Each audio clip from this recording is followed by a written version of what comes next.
Good morning students. प्रिय छात्रों, पिछले पाठों में हम लोग कक्षा 6 के विज्ञान के पिछले पाठों में हम लोग वस्त्रों के बारे में और विभिन्न प्रकार के भोजन के बारे में जाना था और हम लोगों ने पाया कि विभिन्न प्रकार के यानी कि भोजन में और वस्त्रों में कितने प्रकार की विविधता है, कितने प्रकार का भोजन है, कपड़े भी कितने प्रकार के।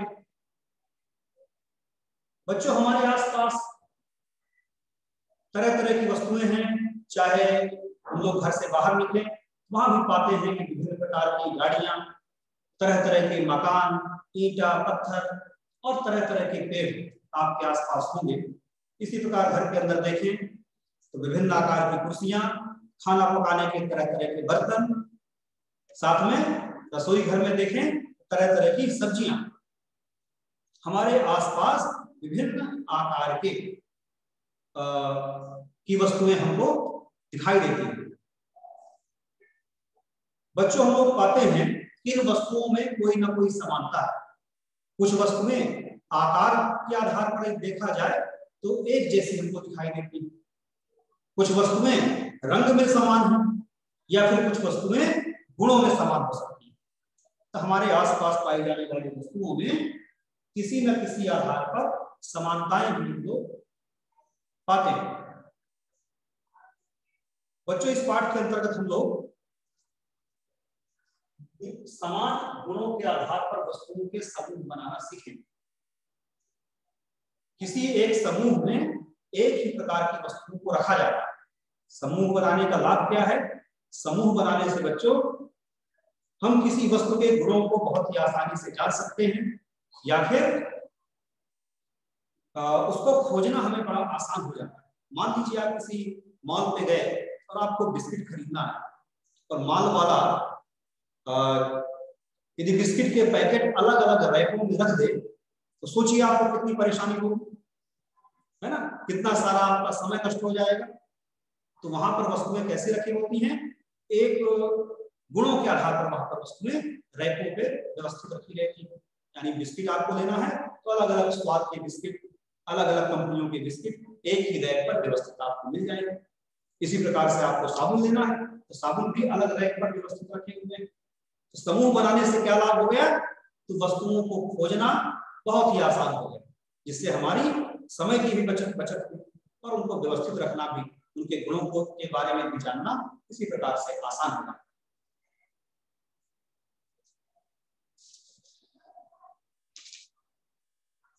बच्चों, अलग अलग प्रकार की वस्तुएं जो कि अलग अलग प्रकार के पदार्थों से मिलकर बनी हैं, उन पदार्थों के भी अपने अलग गुण होते हैं।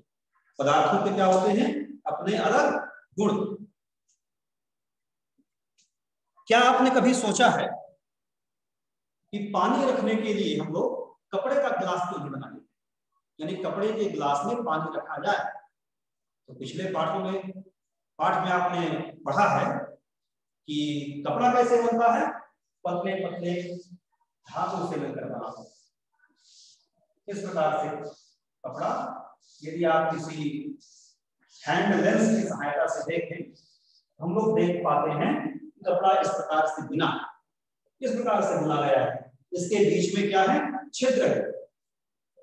इसलिए यदि हम इस कपड़े से बने गिलास में पानी को रखेंगे तो पानी दूसरी तरफ से निकल आएगा। पानी उस पर रुकेगा नहीं, उस पर टिकेगा। तो फिर हमें क्या करना पड़ेगा? इस प्रकार के पदार्थ का चयन करना पड़ेगा जो पानी को रोक सके। तो इसके लिए क्या है? कांच है या फिर प्लास्टिक या फिर धातुओं के गिलास बनाने पड़ेंगे। तो उसके अपने अलग गुण हैं। धातु के अपने अलग गुण हैं, प्लास्टिक के अपने अलग गुण हैं और इस प्रकार कपड़े के अपने अलग गुण हैं। यानी अलग अलग पदार्थों में अलग अलग गुण भी पाए जाते हैं। इन पदार्थों के गुणों की बात करें हम लोग, पदार्थों के गुण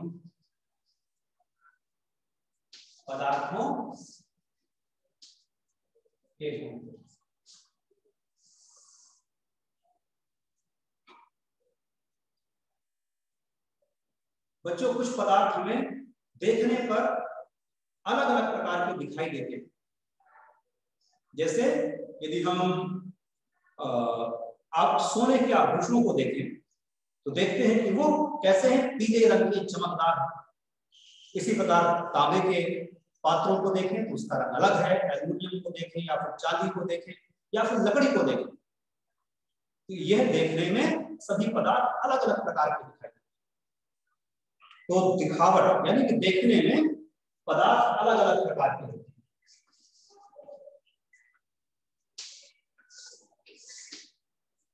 तो पहला है दिखावट, जिसमें पदार्थ हमें तरह तरह के अलग अलग रंगों के दिखाई देते हैं, लेकिन अलग अलग रंगों के दिखाई देने के बावजूद भी इनके गुणों में समानताएं हो सकती हैं। जैसे लकड़ी और यदि हम चांदी की मान लीजिए बात करें या तांबे की बात करें तो दोनों अलग अलग पदार्थ हैं और इनके दोनों के गुणों में बहुत अंतर है। लेकिन हम सोने की और चांदी की बात करें तो सोने की और लोहे की बात करें तो देखने में तो दोनों भिन्न हैं, लेकिन इनमें कोई ना कोई समानता है। बच्चों, ये दोनों धातुएं हैं। धातुओं की क्या विशेषताएं होती हैं कि उनके तार बनाए जाते हैं। आपने देखा होगा कि सुनार किस प्रकार से चांदी के तार या सोने के तार के द्वारा आभूषण तैयार करता है। इसी प्रकार तांबे के तार का भी प्रयोग कहाँ देखा है आप लोगों ने? अपने घरों में, है ना, बिजली की फिटिंग के दौरान देखा होगा।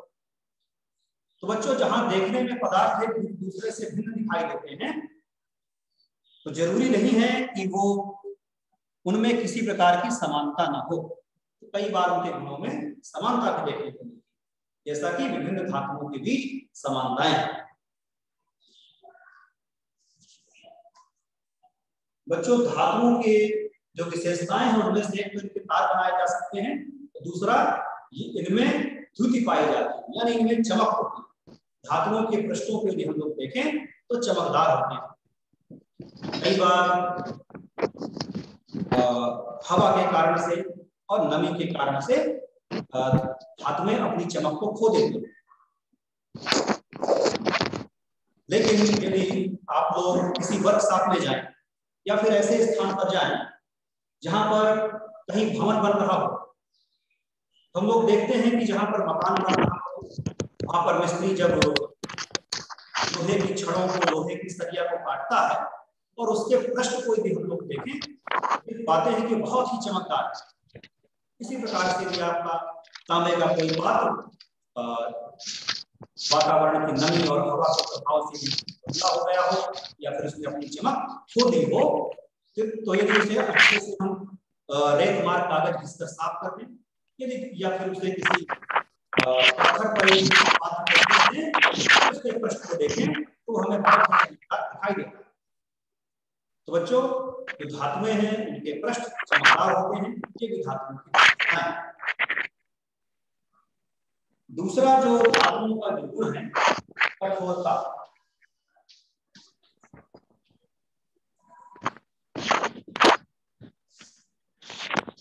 बच्चों, अलग अलग पदार्थ छूने पर हमें अलग अलग तरह के महसूस होते हैं। कुछ पदार्थों को यदि हम हाथ में लें तो हम पाते हैं कि कुछ पदार्थ बहुत ही कोमल हैं, बहुत ही मुलायम हैं, और कुछ पदार्थ छूने पर कठोर होते हैं। कुछ पदार्थों को आप आसानी से दबा भी सकते हैं, संपीड़ित भी कर सकते हैं, और कुछ पदार्थ को हम लोग संपीड़ित भी कर सकते हैं, दबा भी सकते हैं। कुछ पदार्थ बच्चों इतने मुलायम होते हैं, जैसे कि आपकी मोमबत्ती हो गई या फिर ये चाक में हाथ हो गया, किसे आप आसानी से नाखून से कुरच भी सकते हैं। वही दूसरी ओर है, कुछ ऐसे पदार्थ हैं जो नाखून से आसानी से नहीं उनको हम लोग नहीं खरोच सकते। मान लीजिए आप लकड़ी ले लीजिए या फिर किसी धातु का टुकड़ा ले लिए, तो कठोर तो है लेकिन उसे हम लोग आसानी के साथ खरोच नहीं सकते हैं। तो हमारे आसपास बहुत सारे ऐसे पदार्थ हैं जो कोमल हैं और बहुत सारे ऐसे भी पदार्थ हैं जो छूने पे कठोर है। तो यह पदार्थ की यह भी अपनी विशेषता है, यह भी अपने गुण है। अगला पदार्थ का गुण है विलेयता।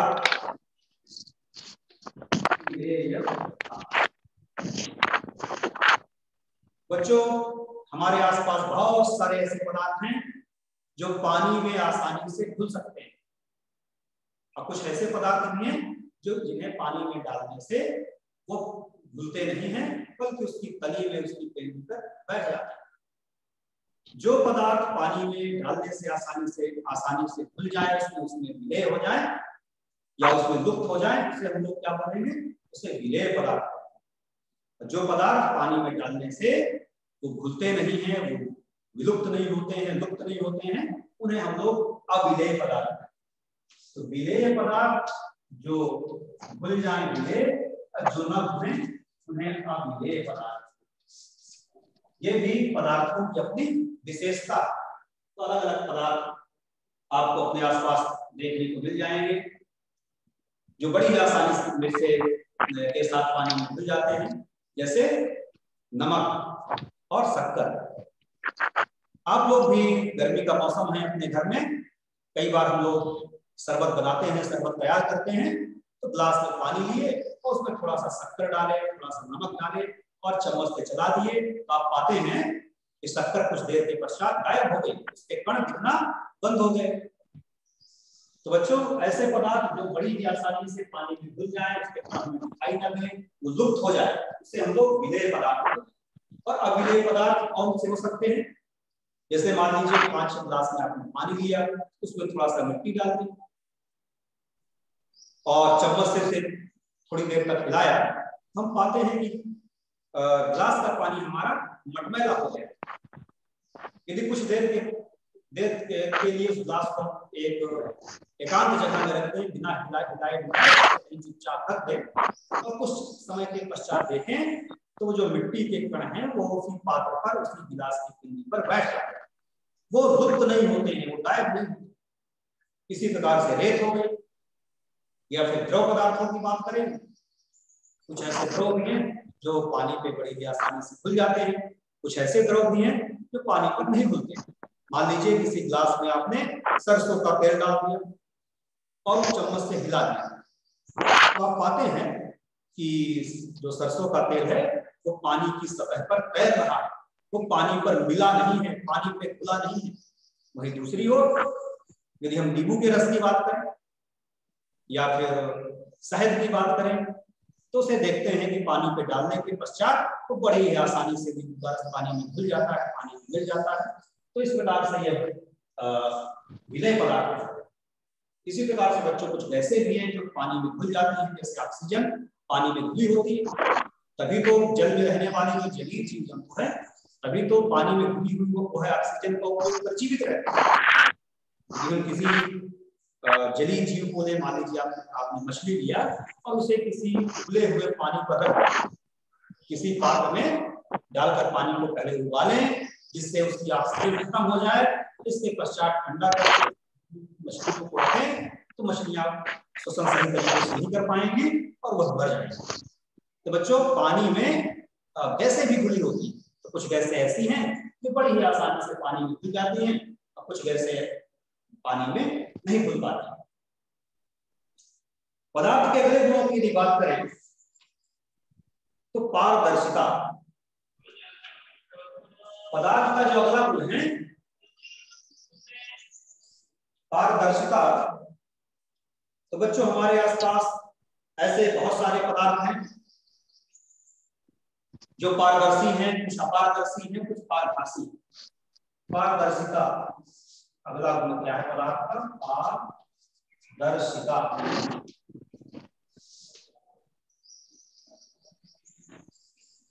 अधिकांश बच्चों ने, या फिर मैं कहूं कि सभी बच्चों ने लुका छिपी का खेल जरूर खेला है ना। सभी बच्चे अपने साथियों के साथ लुका छिपी का खेल खेलते हैं। और आप कहां छुपना पसंद करते हैं? ऐसे स्थान पर छुपना पसंद करते हैं जहां पर आपका साथी आपको न खोज पाए। क्या बच्चे ऐसी जगह छुपना पसंद करेंगे? मान लीजिए कांच की खिड़की के पीछे क्या आप छुपना पसंद करेंगे? आप कहेंगे बिल्कुल नहीं, क्योंकि हमें हमारा साथी बड़े ही आसानी से ढूंढ ले, इसलिए आप कांच की खिड़की के पीछे नहीं छुपते हैं। आप ऐसी जगह छिपते हैं जहां आपको कोई देख ना पाए। तो बच्चों यहाँ भी पदार्थ की अपनी विशेषता। मान लीजिए दीवार के पीछे आप छिपे, तो वहां आपका दोस्त नहीं देख पा रहा है, क्योंकि दीवार के उस पार देखना संभव नहीं है, जबकि कांच की खिड़की के दूसरी तरफ देख पाना संभव है। तो बच्चों हमारे आसपास ऐसे बहुत सारे पदार्थ हैं जिनके आर पार हम लोग देख सकते हैं, देख पाते हैं, जबकि कुछ ऐसे पदार्थ भी हैं जिनके आर पार देखना संभव नहीं है। जिनके आर पार हमें स्पष्ट रूप से दिखाई देता है उन्हें हम लोग कौन से पदार्थ बोलते हैं? उन्हें हम लोग पारदर्शी पदार्थ बोलते हैं। तो कौन कौन से पारदर्शी पदार्थ हैं आपके आसपास? एक तो उदाहरण मैंने आपको बताया कांच की खिड़की, जिसके आर पार आपको बड़ा स्पष्ट दिखाई देता है। दूसरा क्या है? वायु, हवा, है ना। हम लोग के बीच में क्या भरी हुई है? हवा भरी हुई है। हम सब लोग वायुमंडल से घिरे हुए हैं और हवा के, वायु के आर पार हम लोग बड़े ही आसानी से देख सकते हैं। तो दूसरा पारदर्शी पदार्थ क्या हो गया? वायु हो गई। तो पदार्थ को पारदर्शी, अपारदर्शी और पारभासी पदार्थों के रूप में बांटा जा सकता है। तो जिनके आर पार हमें स्पष्ट दिखाई है ना, बहुत साफ सुथरा दिखाई दे। तो साफ जल हो सकता है, वायु या फिर कांच की खिड़की। इसी प्रकार दूसरे प्रकार के जो पदार्थों की बात करें जिनके पीछे आपको छुपना पसंद है, तो लकड़ी की दीवार हो सकती है, या पत्थर या ईंटों की दीवार, कोई धातु की चादर। ये ऐसे उदाहरण हैं जिनके आर पार हमें दिखाई नहीं देता है। ऐसे पदार्थ जिनके आर पार हमें दिखाई ना दे तो क्या, कौन से पदार्थ कहलाएंगे? अपारदर्शी। इसी प्रकार से तीसरा पदार्थ का जो प्रकार है, पारदर्शिता के आधार पर जो तीसरा प्रकार है, पारभासी पदार्थ। कुछ बच्चों आसपास हमारे इस प्रकार के भी पदार्थ पाए जाते हैं कि जिनके आर पार कुछ धुंधला सा दिखाई देता है, कुछ अस्पष्ट सा दिखाई देता है। तो ऐसे पदार्थ जिनके आर पार धुंधला दिखाई दे, अस्पष्ट दिखाई दे, उसे हम लोग पारभासी पदार्थ बोलते हैं। तो कौन कौन से ऐसे पदार्थ हैं? जैसे मॉस्किटो नेट हो गई, मच्छर जाली हो गई, उसके आर पार भी स्पष्ट आपको दिखाई दे देता है। तेल लगा कागज हो गया, बटर पेपर हो गया, या फिर धुआं, या फिर कोहरा, है ना। ठंडी के मौसम में आप लोगों ने कई बार अनुभव किया है कि सवेरे सवेरे खूब घना कोहरा हो गया और आप यदि रोड पे निकले तो सामने से आपकी साइकिल या कोई वाहन आप स्पष्ट रूप से नहीं देख पाते। तो बच्चों ये सब पारभासी पदार्थों के उदाहरण। तो इस तरह से पदार्थ का जो अगला गुण था क्या था? पारदर्शिता। इसी प्रकार से जल में डूबने वाली और जल में न डूबने वाली वस्तुओं के आधार पर भी पदार्थों को हम बांट सकते हैं। इस गुण को हम इस लिस्ट में अपने शामिल करते हैं। जल में तैरना,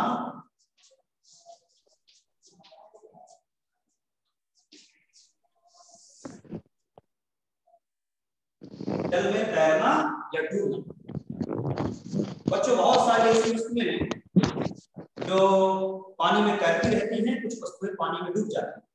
यदि आप किसी एक नदी तालाब के किनारे बैठकर कुछ देर तक ध्यानपूर्वक देखें, हम पाते हैं कि नदी या तालाब में बहुत सारे पेड़ पौधों की पत्तियां तैर रही हैं। वहीं कोई आप छोटा सा कंकड़ पानी में फेंक दें तो वो पानी में डूब जाता है।